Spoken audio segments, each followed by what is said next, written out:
Good evening. I am back to my home. ரொம்ப நாள் கழிச்சு, ஒரு மாசம் 22 நாள் கழிச்சு என் வீட்டில் வந்து என் சுவாச காற்றே இன்னைக்கு சாம்பார். ஏர்போர்ட்ல இருந்து வந்தோம் 8 மணி.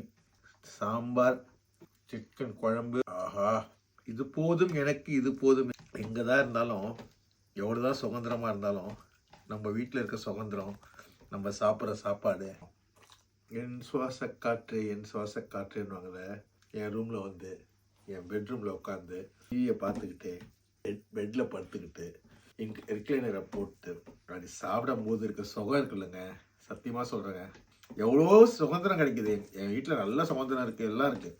ஆனால் என்னோட இடம், என்னோட சாப்பாடு, என்னோட லைஃப் ஸ்டைல், என்னோட சுதந்திரம் இருக்குல்ல, அதெல்லாம் சொன்னால் புரியாது. அப்படி ஒரு சந்தோஷமாக இருக்கேன் இன்னைக்கு.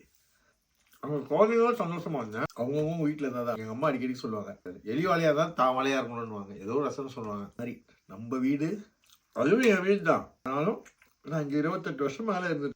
இங்கே வந்து இந்த ஏர்போர்ட்ல இறங்கி வாசனையை பிடிச்சாதான் எல்லாம் டைலாக் பேசலாம். ரியாலிட்டிக்கு ஒத்து வராது. அங்கே இருந்து பழகிட்டோம்னா, நம்மளோட ஊர் இல்லைன்னு ஆயிடுச்சுன்னா நம்ம டிராவலர் தான். என்னதான் இருந்தாலும் நம்ம டிராவலர் தான். அதுதான் ரியாலிட்டி. அதாவது கதை விடுறவனுங்களாம் இருப்பானுங்க. இங்கே நிறைய கதை விடுவானுங்க. அவனுக்கு கதைக்கெல்லாம் நான் போகல.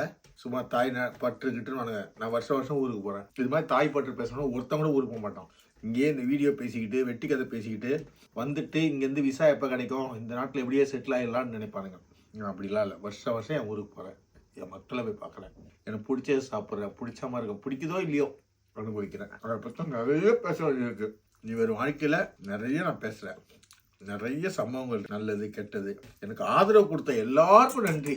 இன்னைக்கு கூட ஏர்போர்ட்டில் எத்தனையோ பேர் வந்து எங்களை வந்து, சார் நீங்கள் இப்படியே பண்ணுறீங்க சார், நல்லா இருக்குது சார், நல்லா பண்ணுங்கள் சார் சொல்லும் போதெல்லாம் ஐ வாஸ் லிட்டரலி கிரைங். நான் ஏதோ செய்திருக்கேன், யாரையோ போய் சேர்ந்துருக்கு சார், மோட்டிவேஷனாக பேசுங்க சார். இங்கே இருக்கும்போது ஒன்றுமே பேசல சார். நீங்கள் யூகேல போய் நல்லா பேசுங்க சார் சொல்லும் போது I done something to this world. I am so proud of myself. அதுக்கெல்லாம் முக்கிய காரணம் என் ஒய்ஃப் தான். அவளுக்கும் நன்றி, இந்த உலகத்துக்கு நன்றி. Thank you every one. From tomorrow, you have a beautiful day to come. God bless everyone.